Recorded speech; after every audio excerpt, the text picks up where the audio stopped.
जय जय रघुवीर समर्थ। गणेश शारदा चैव सद्गुरुः सज्जनस्तथा आराध्य दैवतं गुह्यं सर्वं मे रघुनंदनः। सीतारामचंद्र भगवान की जय। जय जय रघुवीर समर्थ। सभी भक्तजन गुणीजनों को सादर जय रघुवीर। हम रामायण जी में जो भी पहेलियाँ हैं, लोगों के दृष्टि में आक्षेप के कोई स्थान है, उनका सुलझाना और निराकरण करना, इस उद्देश्य से यह मालिका चला रहे हैं।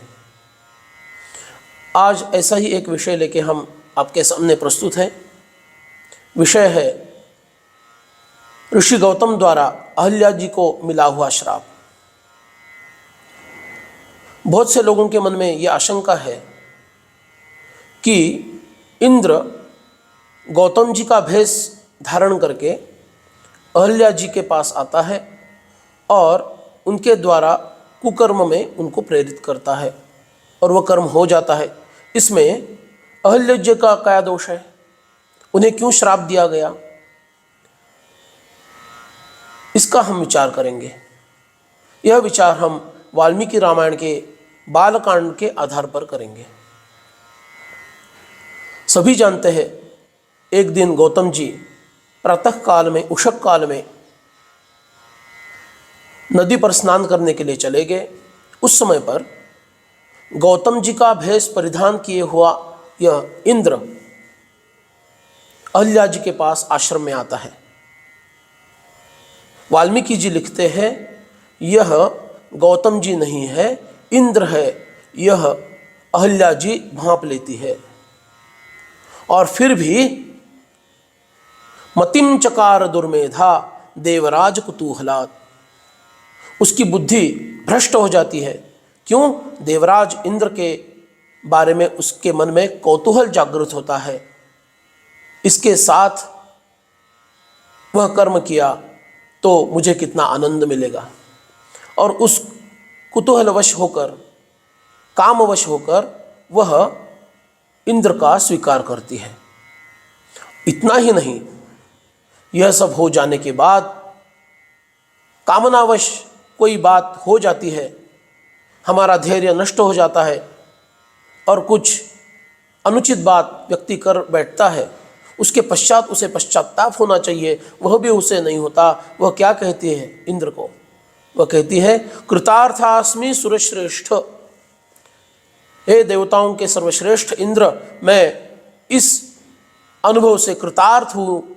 अब तुम क्या करो, तुम स्वयं की और मेरी, हम दोनों की रक्षा गौतम जी के कोप से करो, यहाँ से त्वरित चलते बनो। और उस समय पे गौतम जी वापस आ जाते हैं। इंद्र को भयंकर कठोर ऐसा दंड देते हैं, उसे अंगहीन करते हैं और अहल्या जी को कोई देह में पीड़ा उत्पन्न नहीं करते। अभी तो उसे केवल कहते हैं, मैं तुम्हारा अब त्याग कर रहा हूं, तुम अपवित्र हो, तुमसे बहुत बड़ा अपराध हुआ है और तुम अब रक्षा में घिरी रहो, भूमि पर पड़ी रहो, शिला के भांति पड़ी रहो, तुम किसी को भी नहीं दिखोगी। सहस्त्र वर्ष तक यह तपस्या करो और भगवान श्री विष्णु रामचंद्र जी के रूप में जब अवतार लेंगे, वे यहाँ पर आएंगे और यदि वे तुम्हें पवित्र पाते हैं, तब मैं पुनः यहाँ पर आके तुम्हारे साथ वैवाहिक जीवन व्यतीत करूँगा, सांसारिक जीवन व्यतीत करूँगा। यह है ऋषि की बात। हिंदू धर्म में विवाह यह कोई केवल एक अनुबंध या कॉन्ट्रैक्ट नहीं है, यह एक संस्कार है जो जीवन भर निभाना पड़ता है। इसीलिए गौतम जी ने अहल्या को घटस्फोट या तलाक या डिवोर्स नहीं दिया। यह भाग हमारे संस्कृति में ही नहीं है। उसे कहा, तुमने अपराध किया है, इसके लिए तुम्हें यह दंड आवश्यक है, उससे तुम पवित्र हो जाओगी और उसके बाद भगवान की अनुकंपा से वो पतित पावन है, तुम्हें पवित्र मानेंगे, तब मैं तुम्हें तुम्हारा स्वीकार करूँगा और वही स्थान दूंगा जो पहले समय था या इससे पहले था। ये तो ऋषि की महानता अभिव्यक्त होती है इसमें। ऋषि ने अहल्या के बारे में अपराध किया, दंड दिया, यह अनुचित किया, यह मानना भी मूर्खता है। पुरातन काल से हम स्त्रियों पर ऐसी बीत रही है, यह कहना भी अनुचित है।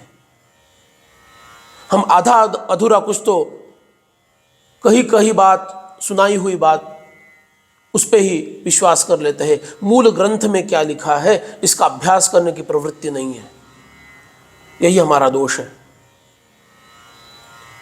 इसलिए हिंदू धर्म के अनुसार ऋषि ने उस समय पे अहल्या जी का त्याग किया, क्योंकि वे एक तो ब्रह्मा जी की पुत्री है, एक महान ऋषि की पत्नी है। ये जानते हुए भी उन्हें धैर्य धारण करना नहीं आया। पातिव्रत्य धर्म का भंग होगा यह जानते हुए भी अनदेखी की और अपराध कर बैठी। इसलिए उन्हें यह श्राप, यह तो श्राप नहीं, उनका उद्धार करने का एक मार्ग है, ऐसा देखना चाहिए।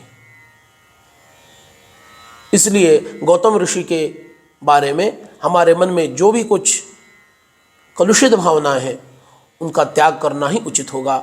इतना ही कहता हूँ और अपनी वाणी को विराम देता हूँ।